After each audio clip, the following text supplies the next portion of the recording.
Olá, bem-vindos ao Universo Médio Podcast. Hoje a gente mergulha nos fundamentos da microbiologia e imunologia usando um material super interessante do professor Cláudio Cirne. É aquela ponte, entre a ciência básica, a clínica e o aprendizado. Temos aqui resumos de aulas sobre imunidade, estrutura de bactéria, as infecções mais chatas por cocos de bacilos, virologia, enfim, um monte de coisa interligada. Nossa ideia é extrair o essencial, sabe? As conexões importantes. Exato. Vamos tentar montar um quadro geral, começando com as nossas defesas, o sistema imune. Depois a gente olha para os invasores, bactérias, vírus, e como essa relação toda funciona, incluindo resistência a remédios e até a nossa própria microbiota. Descomplicar um pouco, né? Perfeito. Então, começando pela imunidade. Achei muito curioso aquilo da palavra vir do latim immunitas, da proteção dos senadores romanos. Mas, claro, para nós o que importa é a defesa contra micróbios. Sim, essa origem é interessante. Mas, biologicamente falando, o material do professor Cirne define de um jeito mais amplo. Resposta imune é uma reação a qualquer coisa estranha. Pode ser micróbio, mas também outras moléculas. E nem sempre protege. Às vezes causa problema tipo alergia ou doença autoimune. Faz sentido. E a história disso é longa. Desde a Grécia Antiga, lá com o Tucídides falando da imunidade à praga, depois China, variolação, até chegar no Jenner, né? A história da varíola bovina no menino. Isso, 1798. E depois veio Koch, Pasteur, Metchnikoff e a imunidade celular, Ehrlich e os anticorpos, Landsteiner, grupos sanguíneos, e a estrutura do anticorpo. Foi uma baita evolução até entendermos os dois tipos principais de resposta que temos hoje, a inata e a adaptativa. Inata.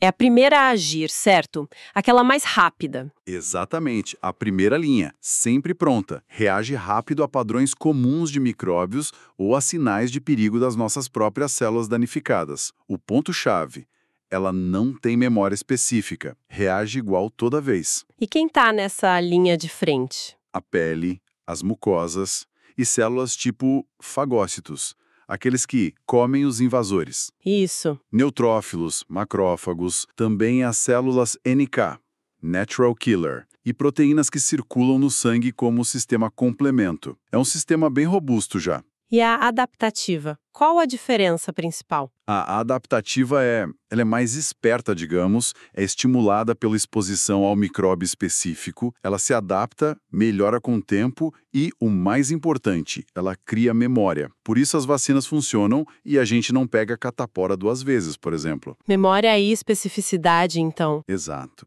Ela reconhece detalhes muito específicos do invasor. E a resposta secundária, numa segunda infecção pelo mesmo agente, é muito mais rápida e forte. Quem comanda aqui são os linfócitos, os tipos B e T. E tem umas moléculas que fazem a comunicação entre todo mundo, né? As citocinas. Perfeito, as citocinas são essenciais. São proteínas que as células do sistema imune liberam para conversar umas com as outras. Elas controlam se a célula vai crescer, se diferenciar, se ativar, para onde ela tem que ir, orquestram tudo, tanto na resposta inata quanto na adaptativa. Entendi. E dentro da adaptativa tem a humoral e a celular. Poderia explicar rapidinho? Claro, a imunidade humoral é a dos anticorpos. Quem produz são os linfócitos B. É super importante contra micróbios que ficam fora das células, sabe? No sangue, nos fluidos, e também para neutralizar toxinas. Ok, anticorpos fora da célula. E a celular? Que se escondem dentro das nossas células, como o vírus ou algumas bactérias. Os linfócitos T reconhecem as células infectadas e ou matam elas diretamente ou ajudam outras células a fazer isso. Entendi. E essa resposta adaptativa tem umas características bem marcantes, né? Além da especificidade e memória. Sim, tem a diversidade, a capacidade de reconhecer milhões, talvez bilhões de alvos diferentes, a especialização, respostas diferentes para tipos diferentes de micróbios, a contração, a resposta diminui depois que a infecção é controlada para não gastar energia à toa. E a autotolerância, que é fundamental. Não atacar o próprio corpo. A falha nisso leva às doenças autoimunes. Nossa, complexo. E as células principais são os linfócitos B, os T e quem mais? Os B fazem anticorpos. Os T reconhecem antígenos intracelulares apresentados via MHC. E aí entram as células apresentadoras de antígenos, as APCs, que são quem mostra o antígeno para o linfócito T. E as células efetoras, que são as que realmente eliminam o patógeno. O importante é que a inata e a adaptativa trabalham juntas. A inata meio que avisa e direciona a adaptativa. Beleza, deu para pegar bem a parte da defesa. Agora vamos para os invasores. Começando pelas bactérias. Células procarióticas, né? Bem mais simples que as nossas. Isso. E a forma delas já ajuda a classificar. Tem os cocos, que são redondinhos. É tipo bolinhas. Os bacilos, que são tipo bastões, cilindros. E as formas espiraladas, que podem ser mais rígidas ou flexíveis. E elas se arranjam de formas diferentes também, né? Lembro das aulas. Diplococos em pares, streptococcus em cadeias. Exato. Tipo, Neisseria em pares, streptococo da garganta em cadeias. E os estafilococos, que parecem cachos de uva, como o estafilococo da pele, os bacilos também podem ficar sozinhos, em pares ou até alinhados tipo uma cerca, que chamam de paliçada. E a estrutura delas por dentro. O que é essencial? O essencial, o que toda bactéria tem que ter para viver, basicamente, é parede celular, para dar forma e proteger da pressão osmótica, membrana citoplasmática logo abaixo, que controla o que entra e sai e onde rola a produção de energia, o citoplasma, que é o recheio onde acontecem as reações, o nucleóide, que é a região onde fica o DNA principal, que é circular e fica meio embolado ali, e os ribossomos para fazer proteína. Ok, isso é o básico. Mas tem umas coisas extras que algumas têm, né? Que dão umas vantagens, tipo a cápsula. Isso, as estruturas acessórias. A cápsula, ou glicocálice, é uma camada meio gosmenta por fora, geralmente de açúcar ou proteína. A função dela é crucial para a bactéria escapar da nossa defesa, especificamente da fagocitose, de ser comida. Ah, então bactéria com cápsula é mais perigosa. Geralmente sim. Pensa no Streptococcus pneumoniae, que causa pneumonia, ou Neisseria meningitidis, da meningite. A cápsula é um fator de virulência importante. E também ajuda a bactéria a grudar nas coisas. E tem os flagelos para se mexer, as fímbrias para grudar, e aquele tal de pilissexual, que troca DNA. Isso é muito doido. É fascinante, né? Os flagelos dão mobilidade, ajudam a bactéria a alcançar onde ela quer ir. As fímbrias, ou pilis comuns, são pilinhos mais curtos, essenciais para a aderência inicial nas nossas células. E o pili F, ou sexual, ele cria uma ponte mesmo entre duas bactérias e permite a transferência de material genético. É um mecanismo chave para espalhar genes, incluindo os de resistência. Ah, então é por aí que passam os plasmídios, às vezes, aqueles pedacinhos de DNA extra? Muitas vezes sim. Plasmídios são como mini cromossomos circulares independentes do DNA principal. Eles carregam genes extras que podem dar vantagens, resistência a antibióticos, o famoso fator R, produção de toxinas ou até mesmo o gene para fazer o pili F.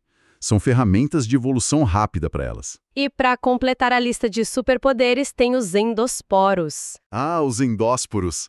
São estruturas de pura resistência. Algumas bactérias, como bacilos e clostridium, formam isso quando o ambiente fica hostil, falta nutriente, calor demais, químico. É um estado dormente, super protegido. Resiste a quase tudo. Calor, desinfetante, radiação. Por isso, a esterilização em hospital tem que ser tão rigorosa para matar até os esporos. Entendi. Mas você falou que a parede celular era um ponto-chave para entender a diferença entre bactérias e como a gente combate elas, principalmente gram-positiva e gram-negativa. Exato. A coloração de Gram que a gente usa tanto no laboratório se baseia justamente na diferença da parede celular. As gram-positivas têm uma camada bem espessa de uma molécula chamada peptidoglicano. É uma rede forte que dá estrutura. E, importante, elas não têm uma membrana por fora dessa rede. Ok, parede grossa de peptidoglicano sem membrana externa. E as gram-negativas? As gram-negativas têm uma camada bem mais fina de peptidoglicano, só que por fora dela, elas têm uma segunda membrana lipídica, a membrana externa. Essa é a grande diferença estrutural. E essa membrana externa, qual o impacto dela? Gigante. Primeiro, é nela que fica o LPS, o lipopolissacarídeo. Uma parte do LPS, chamada lipídio A, é a endotoxina. Quando a bactéria gram-negativa morre e se rompe, essa endotoxina é liberada e causa um monte de problema para a gente. Febre alta, queda de pressão, pode levar ao choque séptico. É um componente muito inflamatório. Nossa, então além da estrutura diferente, tem esse componente tóxico. Isso. E segundo, a membrana externa funciona como uma barreira adicional. Dificulta a entrada de muitas substâncias na célula, incluindo vários antibióticos. As gram-negativas têm uns canais, as porinas, para deixar passar nutrientes, mas elas podem regular isso e até fechar esses canais para se proteger de antibióticos. Resumindo, gram-positiva tem parede grossa de peptidoglicano, mais exposta. Gram-negativa tem parede fina, mas com membrana externa, que protege e ainda tem a endotoxina. É isso. Perfeito. E ainda tem as paredes diferentonas, como das micobactérias, tipo a da tuberculose. A parede delas é riquíssima em lipídios, parece uma cera. Isso dificulta a coloração de gram, por isso usamos uma coloração especial, a de Ziehl-Neelsen, para ver os BAR, bacilos álcool-ácido resistentes. Essa parede também protege muito a bactéria, até dentro dos macrófagos, e exige antibióticos específicos. E tem até bactérias sem parede nenhuma, né? Sim, os micoplasmas. São exceção. Mas essa diversidade toda na parede impacta diretamente como os antibióticos agem e, claro, como as bactérias desenvolvem resistência, que é um problemão hoje. Com certeza. Como elas resistem, então? Quais os mecanismos? Vários. Uma tática comum é produzir enzimas que destroem o antibiótico.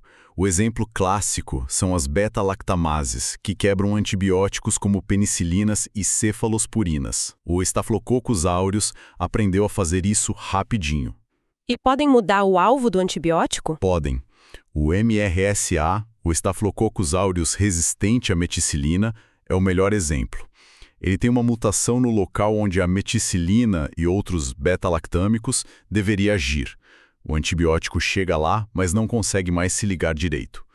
O mesmo vale para o VRSA, resistente à vancomicina, que modificou o alvo da vancomicina, geralmente pegando um gene de outra bactéria, o Enterococcus. Além de destruir ou mudar o alvo, elas podem impedir que o remédio entre ou expulsar ele. Sim. A membrana externa das gram-negativas já dificulta a entrada. E muitas bactérias, tanto gram-positivas quanto negativas, têm bombas de efluxo. São proteínas na membrana que reconhecem o antibiótico dentro da célula e ativamente jogam ele para fora. É uma luta constante, então. Totalmente. E ainda tem a transferência de genes de resistência, principalmente via plasmídios, que podem carregar resistência para vários antibióticos de uma vez. É por isso que a resistência se espalha tão rápido em hospitais, por exemplo. Os exemplos das aulas são bem marcantes. Corynebacterium difteria e a toxina da difteria. O gênero Clostridium, todos gram-positivos, anaeróbios e com esporos, né? Tétano, botulismo, gangrena gasosa e a colite por ser difícil que você mencionou, que aparece depois de tomar antibiótico. Isso. E os cocos? Staphylococcus aureus é impressionante. Causa desde infecção de pele, tipo impetigo, furúnculo, até pneumonia grave, endocardite, síndrome do choque tóxico e o desafio do MRSA que não para de crescer. E os streptococcus, ou piógenes da faringite, escarlatina, erisipela e as sequelas como febre reumática, o H. lacteae em bebês e o pneumococo que causa tanta pneumonia, otite, meningite.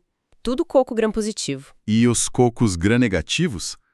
As Neisseria, N-gonorrhoeia da gonorreia, que está ficando resistente a quase tudo, e N-meningitidis, o meningococo, da meningite bacteriana e da meningococcemia, aquela infecção generalizada gravíssima. Nesses casos, a cápsula e a endotoxina são fatores-chave. Muita coisa sobre bactéria. Mas e os vírus? Completamente diferentes, certo? Nem vivos direitos são considerados por alguns. É outra categoria, sem dúvida. Vírus não são células.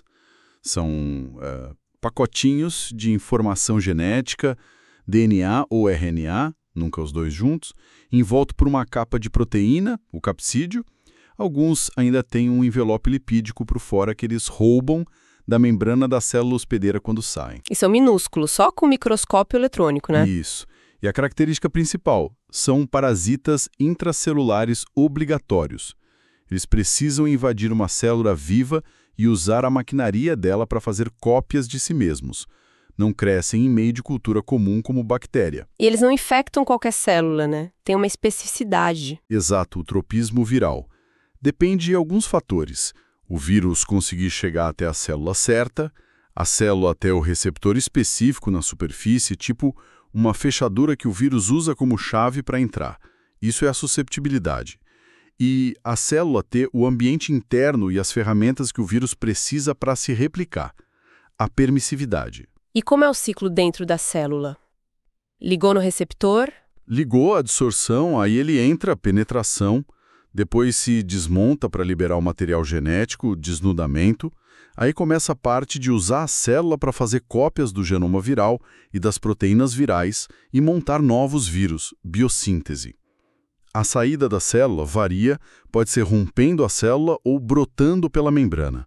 E como eles causam doença? É só por matar a célula que invadiram? Pode ser por dano direto, sim. O próprio processo de replicação viral pode matar a célula ou atrapalhar as funções dela. Mas olha que interessante. Muitas vezes, os sintomas que a gente sente, febre, dor, inflamação, não são causados diretamente pelo vírus, mas pela nossa própria resposta imune tentando eliminar ele. Ah, a tal da imunopatologia. Exatamente. Nossos linfócitos T matando células infectadas, as citocinas causando inflamação, tudo isso pode gerar sintomas e até dano tecidual. É o custo da defesa. E às vezes essa resposta é tão forte que se torna o principal problema, como na tempestade de citocinas. Faz sentido. E para complicar, eles ainda têm truques para fugir do sistema imune, né? Há muitos. São especialistas em evasão. Eles podem, por exemplo, se replicar muito rápido, antes que a resposta adaptativa, que é mais lenta para começar, pegue embalo. Podem bloquear a produção de moléculas de defesa da célula, como os interferons. Podem impedir que a célula infectada mostre os pedaços do vírus na superfície, via MHC, para os linfócitos T. Alguns até produzem proteínas que imitam ou bloqueiam nossas citocinas. É uma guerra de estratégias. Uma corrida armamentista mesmo. E como eles passam de uma pessoa para outra? A transmissão mais comum é a horizontal, entre pessoas da mesma geração. Pode ser por gotículas respiratórias, tosse, espirro, contato direto, pele, sexo, objetos contaminados, fomites, água, comida, e tem os vetores como mosquitos para dengue, zika, chikungunya, os arbovírus. E tem a vertical também, né? Sim, da mãe para o filho. Pode ser durante a gravidez, atravessando a placenta, como zika, HIV, durante o parto, HIV, hepatite B, ou pela amamentação, HIV. Uau! Bactérias e vírus, cada um com suas particularidades. Mas falta um elemento importante nessa equação que as aulas mencionam: a nossa microbiota. Os trilhões de micróbios que vivem com a gente. Qual o papel deles nisso tudo? A microbiota é fundamental e tem um papel duplo. Por um lado, ela nos protege. É uma barreira física e biológica. Compete com os patógenos por espaço, por nutrientes, produz substâncias que inibem o crescimento de bactérias ruins, ajuda a treinar nosso sistema imune. Uma microbiota equilibrada é parte da nossa saúde. Isso é ótimo. Mas qual o outro lado? O outro lado é que ela também funciona como um reservatório de patógenos oportunistas. Lembra que falamos que S. aureus vive no nariz de muita gente, S. pneumonia N. meningitidis na garganta, E. coli no intestino? Normalmente, eles ficam quietos ali, em equilíbrio. Ah, entendi. Mas se algo mudar? Exato. Se a pessoa fica com a imunidade baixa, ou se faz uma cirurgia, ou principalmente se usa antibióticos de amplo espectro que matam um monte de bactéria boa junto. Aí esse equilíbrio, a eubiose, se perde. Vira uma disbiose. E aí aquele patógeno que estava quieto pode aproveitar a chance para se multiplicar e causar infecção. O exemplo do Clostridium difficile de novo, né? O antibiótico limpa o terreno e ele toma conta. Perfeito. É o exemplo clássico de infecção oportunista ligada à disbiose causada por antibiótico. mostra como é delicada essa relação com nossa microbiota. E como nossas intervenções, tipo antibióticos, podem ter consequências inesperadas nesse ecossistema. Então, no fim, tá tudo super conectado. O sistema imune tentando defender bactérias e vírus com suas armas de ataque e de fuga, a nossa microbiota ali no meio, ajudando e às vezes sendo fonte do problema, e a gente tentando intervir com vacinas, antibióticos, mudando esse equilíbrio dinâmico o tempo todo. Precisamente. É um cenário complexo, de interação constante. E entender essas bases da imunologia, da bacteriologia, da virologia, como o professor Cirne apresenta, é essencial não só para o aprendizado acadêmico, mas para a prática clínica diária, para entender as doenças infecciosas e como tratá-las ou preveni-las. Nossa, que panorama completo! Viajamos desde as defesas do nosso corpo, passamos pelas estratégias e estruturas de bactérias e vírus e chegamos na importância da nossa microbiota, tudo amarrado com o material do professor Cirne. Deu para ver bem essa conexão entre a ciência, a clínica e o aprendizado. Sem dúvida. E sabe, essa análise toda deixa a gente com uma pergunta para pensar, né? Vem dessa evolução constante da resistência bacteriana, MRSA, VRE, as neisserias superresistentes, vendo como a microbiota influencia tudo até a resposta imune, e os vírus sempre achando um jeito novo de escapar. Qual será a próxima fronteira? O próximo grande desafio nessa interação complexa entre nós, os micróbios e a medicina. A pressão seletiva que a gente exerce com antibióticos e outras coisas, com certeza vai continuar moldando esses agentes. Precisamos estar atentos. Excelente ponto para a reflexão final. Esperamos que essa nossa conversa tenha ajudado a clarear e organizar essas ideias tão importantes. Obrigada pela companhia e até a próxima no Universo Med Podcast.